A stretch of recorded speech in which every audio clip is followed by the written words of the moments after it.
제가 읽겠습니다. 내가 이것을 너희에게 이름은 너희로 실족하지 않게 하려 함이라. 사람들이 너희를 출교할 뿐 아니라 때가 이르면 물은 너희를 죽이는 자가 생각하기를 이것이 하나님을 숨기는 일이라 하리라. 그들이 이런 일을 할 것은 아버지와 나를 알지 못함이라. 오직 너희에게 이 말을 한 것은 너희로 이때를 당하면 내가 너희에게 말한 이것을 기억나게 하려 함이라. 처음부터 이 말을 하지 아니한 것은 내가 너희와 함께 있었습니다.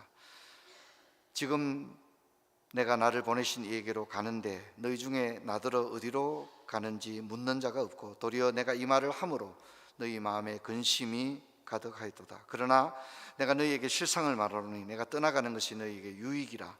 내가 떠나가지 아니하면 보혜사가 너희에게 오시지 아니할 것이요 가면 내가 그를 너희에게로 보내리니 그가 와서 죄에 대하여 의에 대하여 심판에 대하여 세상을 책망하시리라. 죄에 대하여 하면 그들이 나를 믿지 아니하며 의에 대하여 하면 내가 아버지께로 가니 너희가 다시 나를 보지 못하며 심판에 대하여 하면 이 세상 임금이 심판을 받았습니다. 내가 아직도 너희에게 이를 것이 많으나 지금은 너희가 감당하지 못하리라. 그러나 진리의 성령이 오시면 그가 너희의 모든 진리 가운데로 인도하시리니 그가 스스로 말하지 않고 오직 들은 것을 말하며 장래 일을 너희에게 알리시리라. 그가 내 영광을 나타내리니 내 것을 가지고 너희에게 알리겠습니다. 무릇 아버지께 있는 것은 다 내 것이라. 그러므로 내가 말하기를 그가 내 것을 가지고 너희에게 알리시리라 하였노라. 조금 있으면 내가 나를 보지 못하겠고 또 조금 있으면 나를 보리라 하시니 제자 중에 서로 말하되 우리에게 말씀하신 바 조금 있으면 나를 보지 못하겠고 또 조금 있으면 나를 보리라 하시며 또 내가 아버지께로 감이라 하심이 무슨 말씀이냐 하고 또 말하되 조금 있음이라 하신 말씀이 무슨 말씀이냐 무엇을 말씀하시는지 알지 못하노라 하거늘 예수께서 그 묻고자 함을 아시고 이르시되 내 말이 조금 있으면 나를 보지 못하겠고 또 조금 있으면 나를 보리라 함으로 서로 문의하느냐. 20절부터는 같이 읽겠습니다. 내가 진실로 진실로 너희에게 이르노니 너희는 곡하고 애통하겠으나 세상은 기뻐하리라. 너희는 근심하겠으나 너희 근심이 도리어 기쁨이 되리라. 여자가 해산하게 되면 그때가 이르므로 근심하나 아기를 낳으면 세상 사람 난 기쁨으로 말미암아 그 고통을 다시 기억하지 아니하느니라. 지금은 너희가 근심하나 내가 다시 너희를 보리니 너희 마음이 기쁠 것이요 너희 기쁨을 빼앗을 자가 없으리라. 그날에는 너희가 아무것도 내게 묻지 아니하리라. 내가 진실로 진실로 너희에게 이르노니 너희가 무엇이든지 아버지께 구하는 것을 내 이름으로 주시리라. 지금까지는 너희가 내 이름으로 아무것도 구하지 아니하였으나 구하라 그러면 받으리니 너희 기쁨이 충만하리라. 아멘. 사랑하는 성도 여러분, 명절을 맞이해서 고향 대구를 방문하신 이웃 여러분, 중추절 연휴가 아직도 계속되는 가운데 있는데 아무쪼록 여러분에게 의미 있고 따뜻한 명절 되시기를 주의 이름으로 축원합니다. 이제 오늘 요한복음 16장을 살펴볼 텐데 16장 1절을 보니까 내가 너희에게 지금 이것을 말한다는 것은 고별 강화입니다. 그렇죠? 내가 너희에게 이것을 말하는 것은 너희로 실족치 않게 하려 합니다. 너희들로 낙심하지 않게 하려 합니다. 그렇게 말씀하고 있습니다. 이 말씀은 지금 제자들이 굉장히 위기라는 겁니다. 신앙에 참으로 어려운 상황에 지금 놓여 있다는 겁니다. 그래서 예수님은 본인은 지금 십자가를 지셔야 되는 상황임에도 불구하고 아직 믿음이 어리고 연약한 제자들이 걱정이 되는 겁니다.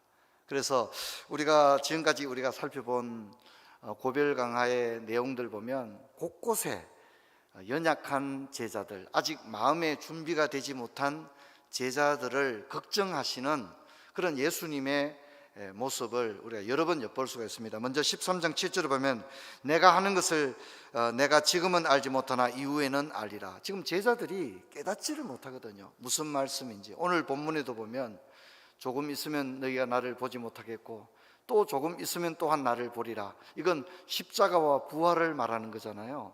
근데 지금 제자들은 이게 무슨 뜻인지 모르겠다. 또 내가 아버지께로 감이다. 야, 이게 뭔 뜻인가? 그러니까 제자들은 지금 예수님의 십자가에 대해서 잘 이렇게 파악을 하지 못하고 있는 그런 상황입니다. 14장 1절을 보면 너희는 마음에 근심하지 말라. 하나님을 믿으니 또 나를 믿으라. 그렇게 말씀하고 계시죠.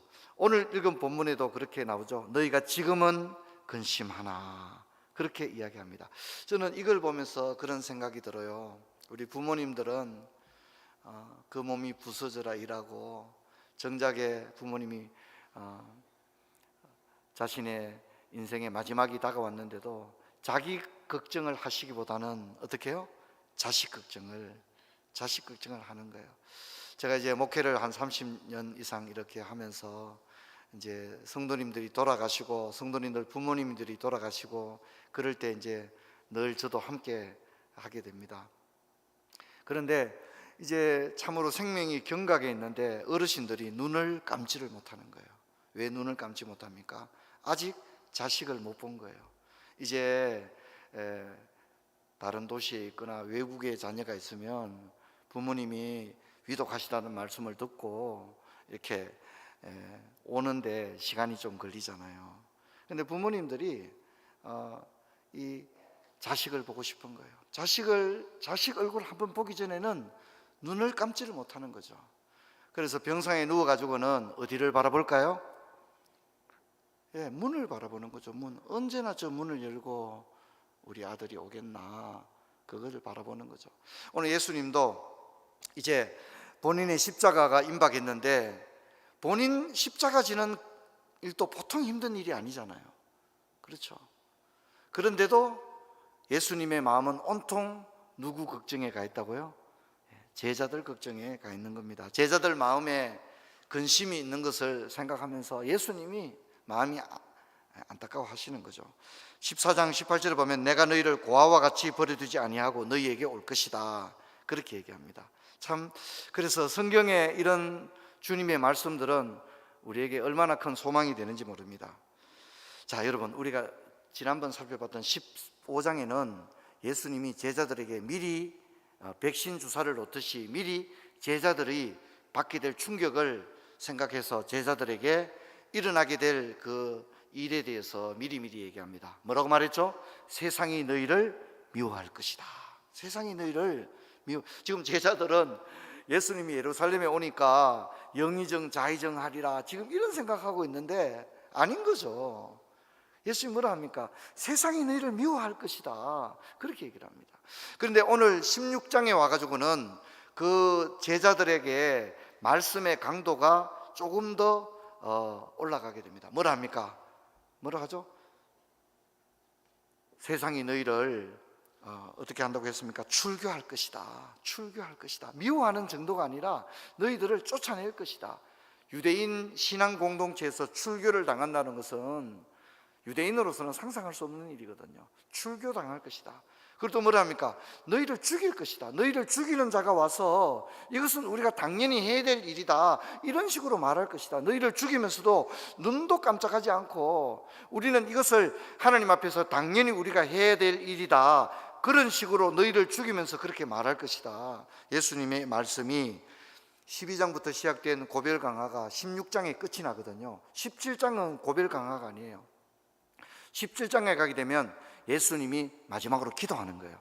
이 기도를 우리가 대제사장의 기도다. 물론 예수님의 기도는 제자들을 주님께 부탁하는 기도죠. 그렇지만은 17장은 엄연히 기도입니다. 메시지가 아니라 기도입니다. 기도. 그러니까 우리가 지금까지 살펴보고 있는 고별 강화는 16장에서 끝나는 거죠. 그죠? 그러니까 지금 16장쯤 오니까 어때요? 주님이 제자들을 향한 그 말씀이 거의 이제 마음에 있는 말씀을 제자들에게 다 이야기를 하시는 그런 모습입니다. 자, 그래서 우리가 성경 아까 읽었지만요, 16장 5절부터 6절을 보면 주님의 안타까운 마음이 가장 절실하게 드러나요. 5절에 보면 지금 내가 나를 보내신 이에게로 가는데 너희 중에 나더러 어디로 가는지 묻는 자가 없고 도리어 내가 이 말을 함으로 너희 마음에 근심이 가득하도다. 지금 제자들의 마음이 근심은 가득한데 예수님에게 예수님 도대체 어디로 가십니까? 그 묻는 사람 하나 없구나 너희들. 예수님이 이제 그렇게 안타까워 하시는 것입니다. 여러분 어떻습니까? 지금까지는 제자들이 걱정 안 해도 돼요. 왜? 예수님이 늘 함께 하셨잖아요. 어려운 일이 있으면 예수님이 도와주시고, 또 잘 모르는 거 있으면 너희가 지금도 깨닫지 못하느냐 하고 말씀을 풀어주시기도 하시고, 병자도 고치시고 귀신도 쫓아내시고, 예수님이 함께 하니까 제자들은 아주 걱정할 거 없었어요. 근데 이제 문제가 이제부터 문제죠. 왜? 예수님이 이렇게 철없고 아직 연약한 이 제자들을 남겨두시고 예수님은 떠나야 하거든요. 그렇지 않습니까? 예수님이 떠나야 하는 겁니다. 이제 더 이상 제자들과 함께 갈릴리와 유대와 예루살렘과 여리고와 그렇게 다닐 수 없어요. 이제 제자들은 이 땅에 남게 되고 주님은 십자가와 부활 이후에 성천하시게 되어지는 것입니다. 그러면 지금까지는 제자들이 예수님 의지했다고 하더라도 예수님 성천하고 나면 이제 제자들은 누구를 의지해야 됩니까? 누가 이 연약한 제자들을 도와줄 겁니까? 이것이 오늘 16장에서 가장 중요하게 다뤄질 부분입니다. 지금 제자들은요, 염려가 많습니다. 예수님이 내가 가는 곳에 너희가 올 수 없다 그러니까 이제 예수님과 헤어진다는 얘기잖아요. 그리고 예수님이 내가 아버지께로 갑니다, 이 말은 죽는다는 말이거든요. 그러니까 제자들이 근심이 가득합니다. 6절을 보면 예수님이 이 사실을 정확히 알고 있습니다. 정확히 압니다. 뭐라고 합니까? 너희 마음에 근심이 가득하도다 그럽니다.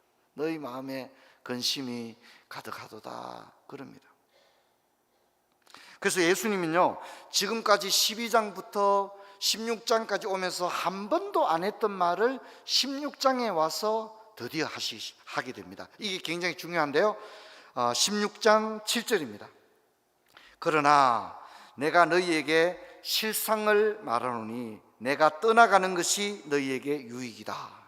내가 떠나가지 아니하면 보혜사가 너희에게로 오시지 아니할 것이요 가면 내가 그를 너희에게로 보내리니, 그렇게 얘기합니다.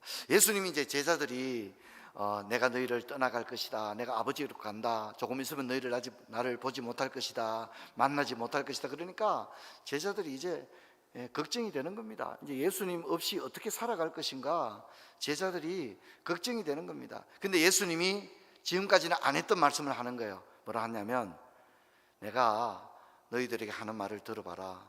내가 떠나가는 것이 너희들은 근심하고 있지만 사실은 그게 너희들한테 오히려 큰 유익이 될 것이다. 그러면서 그 이유를 뭐라고 말합니까? 내가 가야만이 성령이 오시기 때문이다, 그렇게 얘기합니다. 자, 여러분, 예수님이 계시면 좋은데 예수님은 이제 이 땅에 죄인을 구원하러 오셨잖아요. 그렇죠?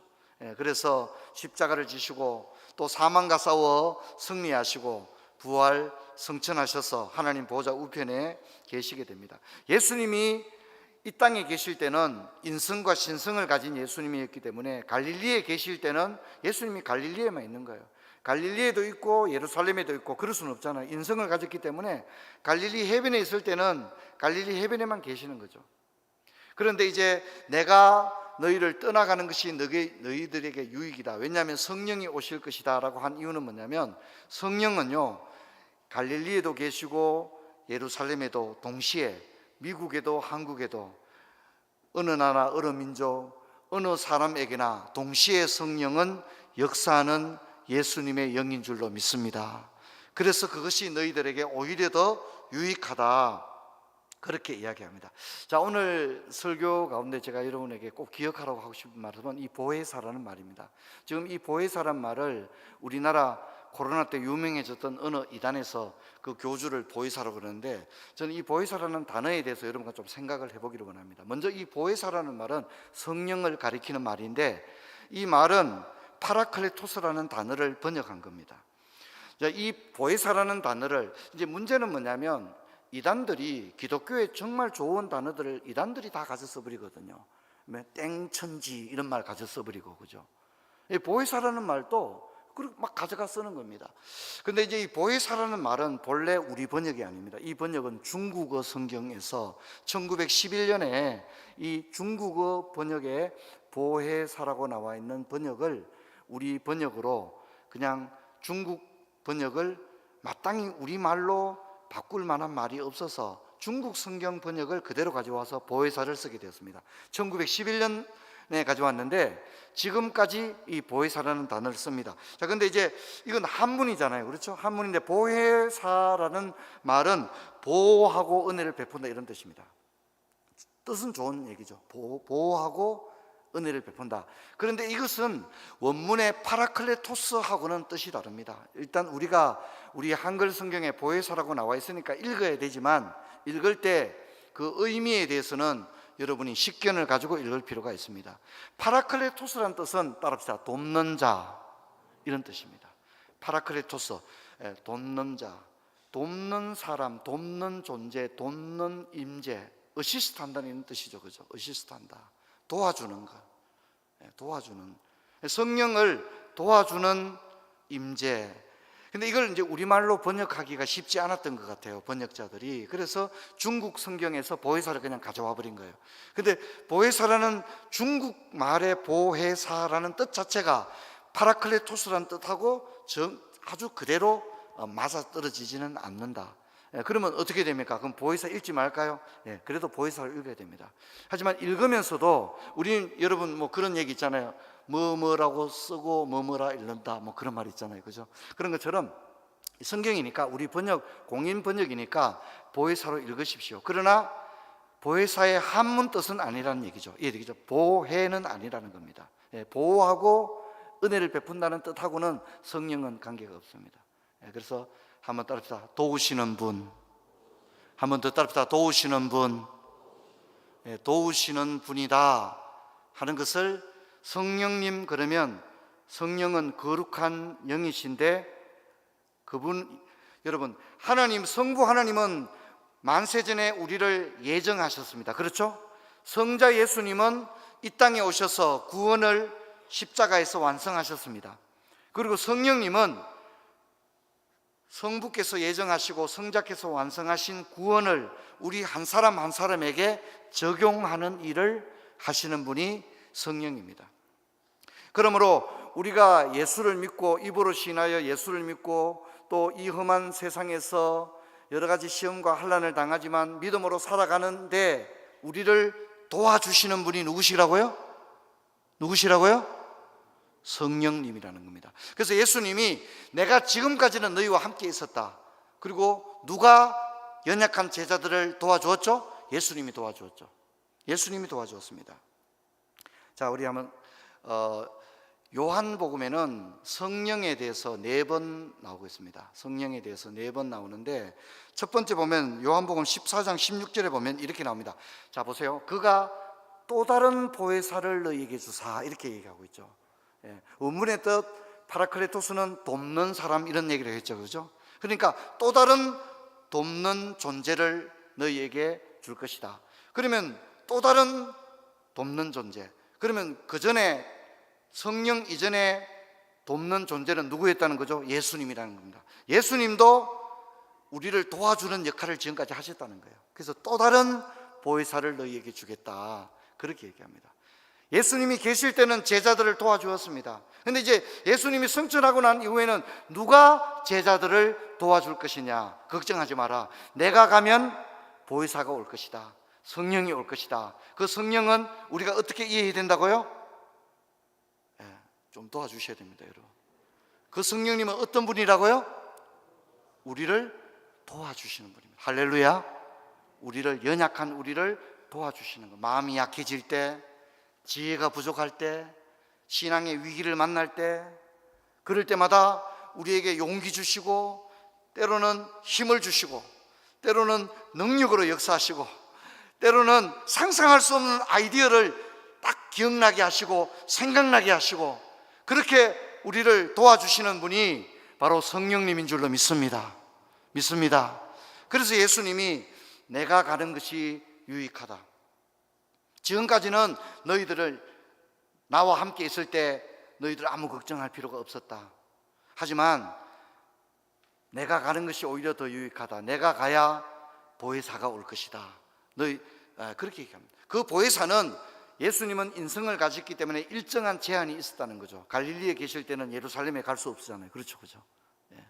하지만 성령은 갈릴리와 예루살렘과 모든 민족과 열방과 모든 사람의 심령 속에 동시에 역사할 수 있는 하나님이신 줄로 믿습니다.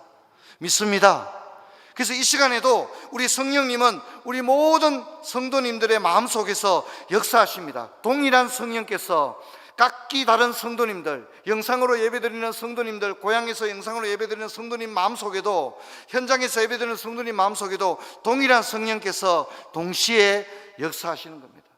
우리를 도와주시는 겁니다. 그렇게 이야기하는 겁니다. 그래서 파라크레토스란 뜻은 여러분이 도와주는 존재, 굳이 이걸 좀 어렵게 번역하자면 후견인, 후원자, 이렇게 이야기를 할 수 있습니다. 그러므로 여러분, 성령은 우리에게 너무나도 큰 축복이 되는 거죠. 성령님 없이는 우리가 이 험한 세상을 믿음으로 살아갈 수 없기 때문에 여러분, 성령님을 늘 마음에 고대하고 성령과 동행하는 저와 여러분 되기를 주의 이름으로 축원합니다. 여러분, 성령은 영이십니다. 거룩한 영입니다. 그리고 예수의 영입니다. 그리스도의 영입니다. 하나님의 영입니다. 성경을 보면 성령을 그렇게 얘기합니다. 물론 오늘 성경에 보면 보혜사 혹은 진리의 영이라고도 합니다. 여러분, 성령은 성부와 성자로부터 보내어진, 발출되어진 하나님입니다. 그래서 요한복음 14장 16절에 또 다른 보혜사를 너희에게 준다고 제가 말씀을 드렸죠. 예수님이 제자를 도와주었던 것처럼 그 역할을 성령이 이어받아서 우리에게 해주는 겁니다. 여러분, 그래서 우리가 제자들이 사실은 좀 이렇게 복음서를 읽는 독자들에게 좀 실망스럽잖아요. 정작에 예수님 잡히니까 다 도망가 버리고, 그렇죠? 또 부활을 확신하지 못했고, 도마 같은 경우에는 이렇게 내가 만져봐야 믿겠다, 봐야 믿겠다, 막 그랬잖아요. 자, 그랬던 제자들. 근데 우리가 생각할 때 제자들이 만일 그 상태로 그대로 있었다면 천국 복음을 땅끝까지 전가하는 대사명을 감당하기는 우리가 생각해 볼 때는 좀 힘들었을 거예요. 그죠? 자, 그런데 예수님이 성천하면서 제자들에게 부탁을 합니다. 예루살렘을 떠나지 말고 약속하신 것을 기다리라 라고 합니다. 그 약속하신 것이 뭐죠? 성령인 거예요. 그리고 이들이 예수님의 말씀을 순종합니다. 다 같이 모여서 한 마음으로 일심으로 기도하기를 전혀 힘썼습니다. 그리고 오순절 날이 이름에 성령이 역사했습니다. 강력한 성령이 역사했습니다. 그 중에 3분의 1은 성령을 받고 3분의 1은 성령을 못 받고, 그게 아니라 그 자리에 있는 모든 사람에게 성령이 내려오셨다, 그렇게 얘기합니다. 강력한 성령이 그들에게 임했습니다. 그러자 그들은 나가서 복음을 전했습니다. 하루에 5,000명이 회개하고 돌아오는 역사가 일어났고, 그런 눈에 보이는 외형적인 선교 실적만 있은 게 아니라 그들은 어떻게 됐죠? 마음을 같이 하고, 또 함께 모여 기도하고, 또 물질을 팔아서 서로 나누어 주고, 백성들에게는 칭송을 받는 그런 내적인 변화도 동시에 일어나게 되었습니다. 여러분, 오늘 예수님께서 얘기하신 내가 가는 것이 너희들에게 유익하다, 진리의 성령이 오시면 이 모든 것을 생각나게 하리라. 지금까지 너희를 내가 도와주었는데 내가 가면 성령이 오셔서 너희를 도와줄 것이다. 할렐루야. 그랬는 것이 사도행전에 나타나고 있는 것입니다. 놀라운 역사였습니다. 제자들이 예수님과 다닐 때보다 더 강력한 역사가, 그 예수님을 부인하던 베드로는요, 하루에 5,000명을 돌아오게 하는 하나님의 놀라운 복음 전도자로 쓰임을 받는 걸 볼 수 있고, 티격태격하던 제자들도 한 마음이 되어서 주님의 말씀을 전하는 놀라운 일을 우리가 보게 되는 겁니다. 여러분, 이 성령은 또한 지금 우리 교회 가운데, 저와 여러분 가운데, 모든 그리스도인들 가운데, 또 이 땅의 모든 지상교회 모든 성도들 가운데 한 성령이 동일하게 지금도 역사하고 계신 줄로 믿습니다. 얼마나 놀라운 은혜입니까? 여러분, 주님께서 약속하신 이 성령의 능력으로 근심하는 자리에서 기뻐하는 자리로 나갈 수 있는 저와 여러분 되기를 주의 이름으로 축원합니다. 도우시는 성령이 오셔서 무엇을 합니까? 먼저는 죄에 대해서, 의에 대해서, 심판에 대해서 말씀하실 것이다. 그래서 요한계시록을 보면 성령이 교회들에게 하시는 말씀을 들을지어다, 귀 있는 자는 들을지어다, 자꾸 들을지어다고 하잖아요. 그죠? 그래서 성령은 말씀하시는 분입니다. 생각나게 하시는 분입니다. 또 너희를 진리 가운데로 인도하실 것이다. 우리가 성령님과 동행하기를 힘쓰면 우리는 진리 가운데로 인도함을 받는데, 진리는 바로 예수님에게로 인도된다는 겁니다. 또 예수님의 영광을 나타내고 예수님의 것을 너희에게 알리겠다. 그래서 예수님의 것이 뭡니까? 예수님의 메시지와 또 십자가와 부활, 이것이 예수님의 것입니다. 그것을 너희들에게 알게 할 것이다, 알리겠다, 전하겠다, 그렇게 이야기를 합니다. 그러므로 여러분, 우리가 성령을 거부하면 우리의 부패한 본성은 희망이 없습니다. 여러분, 우리는 성령의 은혜 없이는 도무지 우리의 부패한 본성으로서는 하나님을 기쁘게 하는 삶을 살아낼 수 없다는 사실을 잊지를 말아야 됩니다. 그러므로 우리는 이 세상의 현명한 사람들의 이야기를 듣기를 우리가 원하는 것처럼, 또한 우리는 동시에 늘 성령의 귀를 기울여 말씀을 들어야 합니다. 성령의 말씀을 듣는다는 것을 신비적으로 생각하면 안 됩니다. 성령은 지금 우리에게 효과적으로 깨닫게 하시는데, 그분은 우리를 너무 잘 아시고 우리 안에 계시는 성령이시기 때문에 각자 다른 방법으로, 다양한 방법을 통하여 생각나게 하고 깨닫게 하고 우리를 진리 가운데로 인도하실 줄로 믿습니다. 여러분, 우리가 지금까지 신앙생활에 위기가 많았는데, 나 그때 신앙생활 그만둘 뻔해서, 그런 사람도 있지 않아요? 그리고 신앙생활 오랫동안 쉬었다가 다시 신앙생활 하시는 분들도 계신데, 여러분, 그 모든 것은요, 성령께서 우리를 진리 가운데로 인도하셨기 때문인 줄로 믿습니다. 그렇기 때문에 우리가 이 진리 가운데로 오게 되었다는 것을 잊지 말아야 됩니다. 여러분, 성령의 결과, 소위 말하는 성령의 충만은 예수로 충만한 것이 성령의 충만입니다. 방언을 하고 영분별을 하고, 여러분, 그런 가시적인 것들을 성령 충만의 표지로 내세우는 것은 신비주의고 신사도주의입니다. 여러분, 오히려 우리가 성령으로 충만하게 되면 우리 안에 예수님의 인격으로 가득 차게 되고, 성령의 9가지 열매가 곧 예수님의 인격인데, 우리는 작은 예수처럼 말하고 예수의 향기가 나는 그런 사람이 되어지는 것입니다. 자, 16절 이하를 보면 예수님께서 이렇게 말하죠. 지금은 너희가 근심하나 너희 기쁨을 빼앗을 자가 없을 것이다. 지금은 너희가 근심한다는 것은 십자가입니다. 하지만 기쁨은 부활을 의미합니다. 그 기쁨을 빼앗을 자가 없을 것이다, 그렇게 말합니다. 현대를 살아가는 우리들에게도 저는 이 말씀은 의미가 있다고 생각합니다. 우리 모두 다 근심이 다 누구에게나 있는 것입니다. 근심이 없는 사람이 없습니다. 여러분, 심지어 성경은 뭐라 합니까? 성경은 하나님의 뜻대로 하는 근심도 있다고 그렇게 얘기합니다. 그러니까 우리는 좋은 의미의 근심이든 세속적 의미의 근심이든 근심이 누구나 다 있는 거죠. 하지만 예수님은 우리를 근심에 머무는 것이 아니라 그 근심에서 빼앗을 수 없는 기쁨으로 우리를 옮겨놓기를 원하는 줄로 믿습니다. 그것을 위해서는 우리가 성령과 동행하는 삶을 살아야 됩니다. 기쁨이라는 것은 부활과 성령과 기도의 응답을 의미하는데, 여러분, 예수님이 이 고별 강화에 와서 강조했던 말씀이 뭐냐면 내 이름으로 기도하라는 말을 이때 많이 강조하게 됩니다.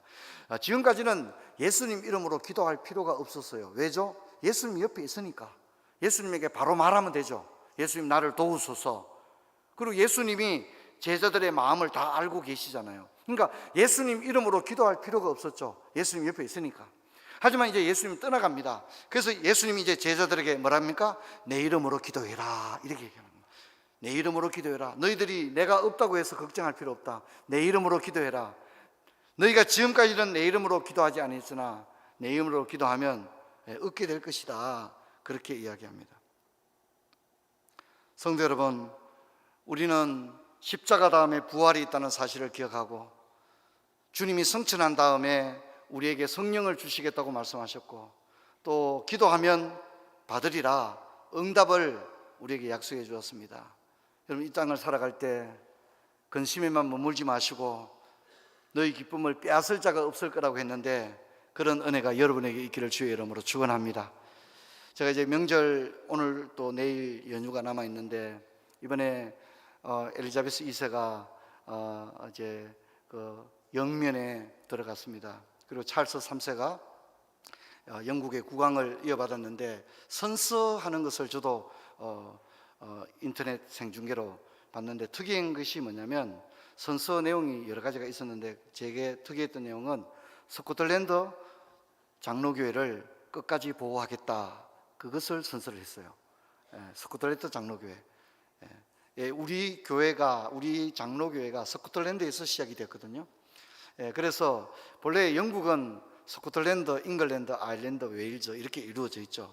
근데 신앙이 가장 좋은 것은 스코틀랜드입니다. 그리고 장로교회 출발, 웨스트민 신앙 고백서 다 스코틀랜드 사람들이 잔 녹스를 중심으로 만들게 되었죠.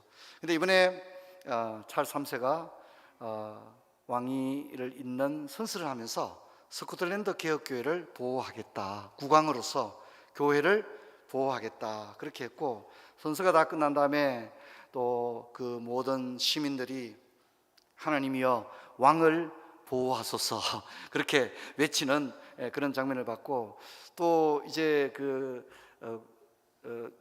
이제 국왕 취임을 하는 그런 내내 연주되는 그 음악을 혹시 들어보셨습니까? 윷놀이 한다고 바쁘신 것 같습니다, 보니까. 그런데 이제 보면 그 음악을 계속 연주해요. 근데 그 음악이 우리 찬송가에 나오죠. 여러분 들어보셨을 겁니다. 지난번 우리가 함께 부르기도 했죠. 그게 영연방 국가의 찬송가인데, 신앙을, 하나님이여 우리 민족을 지켜달라고 하는 그런 신앙으로 가득 찬 아름다운 찬양이기도 합니다. 명절 어간에 제가 여러분에게 도전하기로 합니다. 세상의 것들은 다 헛된 것입니다. 여러분, 우리가 여호와를 경외하고 모든 가족이 하나님을 예배하는 것이 하나님 앞에 가장 의미 있고 복된 일인 줄로 믿습니다. 이제 오늘 내일 또 아직 명절 어간 가운데 있지만 이 사실을 기억하고 여러분 가정의 목표가 나와 내 집은 여호와를 섬기겠노라 하는 그 신앙의 목표가 아주 뚜렷한 그런 저와 여러분 될 수 있기를 바라고, 아무쪼록 여러분, 우리는 근심이 많은 시대를 살아가지만 너희 기쁨을 빼앗을 자가 없을 것이다 라고 하신 이 주님의 말씀이 여러분들에게 그대로 역사되는 은혜가 있기를 주의 이름으로 축원합니다. 자리에서 일어나겠습니다. 하나님 아버지, 은혜와 사랑을 감사합니다. 제자들은 근심했지만 예수님은 근심하는 제자들에게 성령을 너희에게 보낼 것이다 라고 말하며, 지금까지는 내가 너희를 도와주었지만 진리의 성령이 오시면 성령이 너희를 도울 것이라고 말씀하신 것을 배웠습니다. 하나님, 우리도 이 세상 살면서 근심이 많습니다. 하지만 우리를 도우시는 성령께서 우리와 함께 하심을 믿으며 우리 속에 내주하심을 믿으며 우리를 도우시는 성령의 은혜로 말미암아 근심에서 기쁨으로 나아가는 우리 성도님들 모두가 되게 하시고, 명절 어간에 우리가 조상적부터 섬겨오는 여호와 하나님을 우리의 후손까지 그 신앙 변치 않고 지키리라 결단하는 우리 푸른 초장교회 모든 성도님들, 그리고 그 가정들과 자녀들 되게 하여 주옵소서. 주 예수 그리스도 이름으로 기도하옵나이다. 아멘.